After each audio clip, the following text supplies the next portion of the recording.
বাংলাদেশে শাহরুখ খান ছিল, সালমান শাহ। মাঝখানে শুনলাম লাশ নাকি উঠানোর একটা কথা বলতেছে, আমাকে বললে আমি মারা যাওয়ার পরে একটা মানুষকে নিয়ে যেভাবে করে কামড়াকামড়ি শুরু করছে এটা আসলে ঠিক না।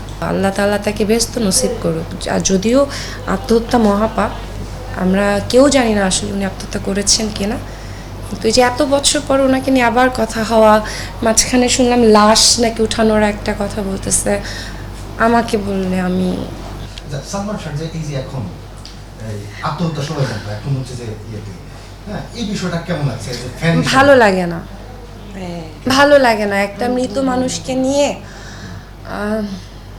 এত টানা হেচড়া হচ্ছে, তো মানে আমি জানি না, এটা তাদের ফ্যামিলি ব্যাপার। আসলে ওনার মারা যাওয়ার সময়টাতে তো আসলে আমি ছিলাম না বা আমরা জানতাম না।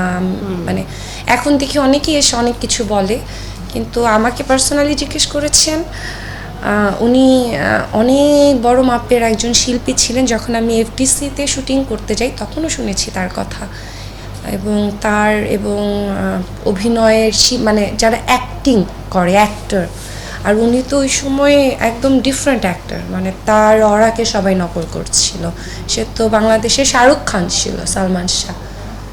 তো আসলে মারা গেছে, আত্মহত্যা, সেটা ইনভেস্টিগেশন করুক, আমার কথা সবই করুক, কিন্তু আমাকে জিজ্ঞেস করছে আমার কেমন লাগতেছে, আমার ভালো লাগে না। এত বছর পরে মানে একটা মৃত মানুষকে নিয়ে এত বছর পরে মানে বারবার তার ছবিটা সামনে আসবে, বারবার তার, ধরেন অনেক মানুষ কিন্তু এখন হয়তো সালমান শাহর গান শুনি আমরা, হয়তো সিনেমা একটা সামনে পড়লে আমরা দেখি, কিন্তু আসলে কি উনি মারা যাওয়ার পরে যত ওনাকে দেখতেছি, এত কি আমরা কখনো দেখছি? মারা যাওয়ার পরে একটা মানুষকে নিয়ে যেভাবে করে কামড়াকামড়ি শুরু করছে এটা আসলে ঠিক না। এই রহস্যের উন্মোচনটা হওয়া উচিত কিনা, আত্মহত্যা হোক বা হত্যা করা হয়েছে, যাক, মানে আমি জানি না। আমার কথা হচ্ছে, যাই করেন আপনারা একটু গোপনে করেন, করে মানে গোপনে, মানে এত পাবলিকলি আমি জানি না, ফেসবুক বা মিডিয়া বা সাংবাদিক ভাইয়েরা আমার, বোনেরা আমার, সবাই না মানে জিনিসটাকে না অতিরিক্ত প্রচার হয়ে যায়, তো সবার চোখেই পড়ে যায়।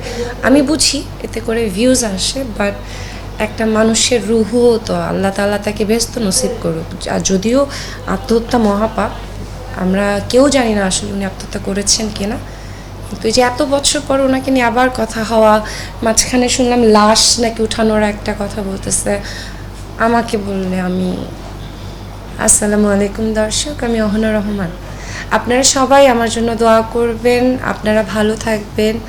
আমরা ভালো ভালো কিছু নাটক করার চেষ্টা করছি, ভালো ভালো কিছু নতুন মুখ মানে আসুক আমাদের ইন্ডাস্ট্রিতে, এই চেষ্টায় আছি।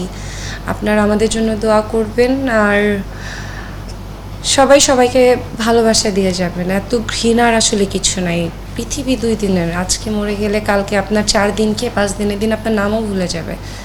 সো আপনি আমাকে দেখতে পারেন না পারেন বা গালি দেন, মানে কিছুই কারো যায় আসে না। একটা কথাই বলবো, দিন শেষে সবাই ভালো থাকুন, পরিবারের সাথে থাকুন, বাবা মায়ের সাথে থাকুন, স্ত্রীর সাথে থাকুন, হাজব্যান্ডের সাথে থাকুন, পরিবারকে নিয়ে ভালো থাকুন, চারপাশের সবাইকে ভালো রাখুন।